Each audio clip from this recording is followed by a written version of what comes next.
Hello, welcome back to the Wild West Video Lectures. This is number 4. Last thing we talked about, discussed how the open range ended, and now we're going to begin with discussing how settlers encountered hardships in the Wild West. Okay, and so we see extreme hardships. The population only grew 1% of the nation's population in 1850 to almost 30% in 1900. That's a huge increase. All right, and this helped transform what would become America's breadbasket, the wheat belt. These are the Dakotas, Kansas, Nebraska. This is going to become the main crop grown in the northern part of the Great Plains, and they make a lot of money off of it. Okay. Another problem that settlers faced was homes. So they would often create houses out of two things. They would either create a dugout or a soddy. Um, there were a few trees, so you would have to typically dig your home out of the side of a ravine or a hill, which is what they call a dugout. And then those that live in the flat plains would make freestanding homes of turf. Okay, they would stack blocks of turf on top of each other to create a soddy. Okay, and here are two examples of those. All right, what about women's work? Homesteaders were typically alone. They had to become self-sufficient, so women began doing men's work. They took care of the field, they sheared the sheep, they plowed the field, etc. Okay? They also had to do traditional work like carding the wool, making soap, and canning vegetables, as well as working for communities to help sponsor schools and churches in and where they live. Farmers will also help support education. The federal government will finance agricultural education. We'll see the Morrill Acts of 1862 and 1890 will help give federal land so states can finance different colleges. These colleges are going to help teach students how to grow crops, how to study agriculture, how to do all that stuff. All right, this is going to put farmers in debt though. 1885 to 1890 droughts will bankrupt single crop operations, and the rising cost of shipping grain will push farmers into great debt.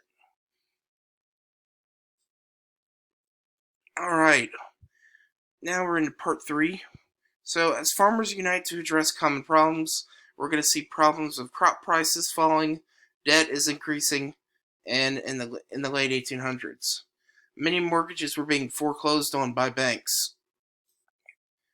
Farmers would end up having to buy more land to grow more crops to pay, and so the prices of the crops would fall dramatically. And by the 1870s, farmers want government to increase money supply or put more money in circulation. And why would you do that? Because of inflation, okay? The value of each dollar falls because so much money in circulation. This will end up causing the prices to go up, okay? And then in 1878, we'll see the Bland Allison Act is passed. This is the law that will help put silver dollars into circulation, and so the money supply can increase. And it's not too much for farmers. It's not going to be enough for farmers. So we're going to have problems with the railroads. Between 1867 and 1887, the price of a bushel of wheat fell from $2 to 68 cents. Railroads will conspire to keep transport costs artificially high, and farmers will get caught in a cycle of debt. Thanks to a lack of competition, this lets railroads overcharge to transport grain. Farms will end up having a mortgage to buy supplies, and suppliers will be put in charge of high interest. And so farmers are going to begin organizing in the 1860s. All right, Oliver Hudson Kelley started the Grange. This was the first organization, I believe, in America to fight for farmers. Okay, and in 1870, the Grange spent most of their time fighting the railroads. Farmers' alliances, lectures on interest rates, government control of railroads, banks. Leaders of the farmers' organization realized they needed to build a base of political power. And so populism was a new movement that began in 1892 when they founded the Populist or People's Party. Okay, so like this is a political cartoon that shows a populist clubbing a railroad.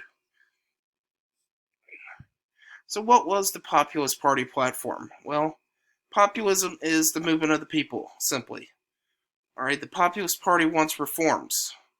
Economic reforms included increase of money supply, help rise in crop prices, create a graduated income tax. This will result in lower taxes and a federal loan program. Political reforms included things like direct election of senators or by popular vote, which will become an amendment in 1913, 17th Amendment, and a secret ballot 8-hour day and reduced immigration.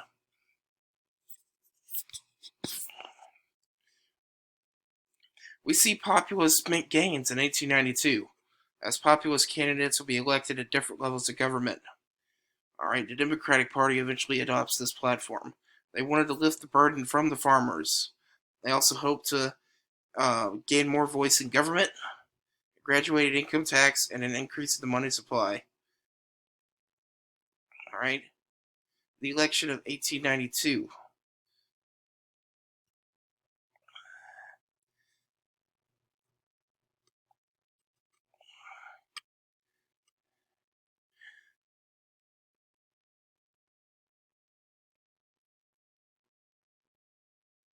Alright, so the election of 1882 resulted in a win for Grover Cleveland, the Democratic candidate, with 277 electoral votes against Republican Benjamin Harrison and, I believe, incumbent President Benjamin Harrison with 145 votes. All right, and we also have the Panic of 1893. All right, this is the second national crisis. All right, the first one was in 1873. And in the Panic of 1893, we see a bunch of railroads go bankrupt. The government's gold supply is going to be depleted, and this is going to lead to a rush on the banks. Okay?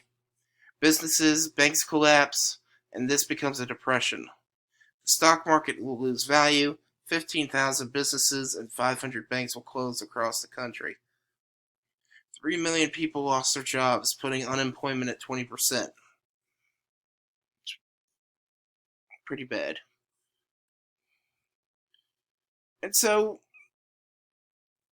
we now move to a few years later with the 1896 presidential campaign. And the main central issue of this campaign was what's going to be the monetary system of the future country, okay? And so political divisions were also regional. Republicans, Northeast business owners and bankers, Democrats, Southern, Western farmers, laborers. And then we have the argument is over whether or not they should have bimetallism, which is a system using both silver and gold to back the currency, which is what Democrats wanted. And then you had the gold standard, which was backing currency with gold only Republicans. So paper money would end up being considered worthless if they cannot be exchanged for metal. So the Silverites, which supported bimetallism, would create more money and stimulate economy. The gold bugs, however, those who supported gold, only would create more stable, if expensive, currency. Alright, there was also a small group of people known as greenbacks that supported paper money issued by the government in the 1860s. And so the supply of money increased and so did prices, and this led to inflation where that money was declined. Now the farmers are going to want silver. Okay? So in case you don't know what inflation is, this is a decline in the value of money. It causes prices to go up. Deflation is when you have a rise in the value of money and prices go down. This causes the government to stop printing greenbacks and silver coins. And then after the Civil War, the amount of money decreases, which led to a rise in prices and hurt small businesses and farmers.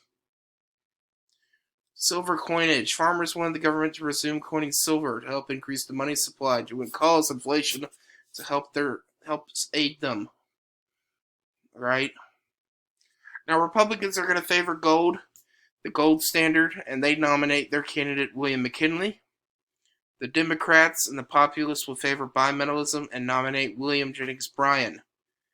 He's famous for giving a Cross of Gold speech, which I think I have a quote somewhere. I guess maybe I don't. Anyway, oh yeah. Despite Bryan's stirring words, it's right there. Sorry about that. You shall not crucify mankind upon a cross of gold. McKinley still will win the 1896 election. Okay, there's a cartoon. Alright, so this here is, we have the electoral votes. Okay, so Republican William McKinley with 271, and the Democratic William Jennings Bryan with 176. Alright. Alright, there's something else. Okay, now you notice we kind of been skipping around. This whole first half of this unit deals with the West, farming, which includes farming, Native Americans, buffalo, all that stuff. Okay, so that's why we're kind of skipping around a little bit. We're talking about the same time period, though. Okay. All right, let's talk about the end of the populist movement. With McKinley's election victory, populism is going to collapse. This will bury the hopes of the farmer. And so populism is going to leave two important legacies. One is that a message that the powerless can organize and have a political impact. And two, an agenda of reforms will be enacted in the 20th century.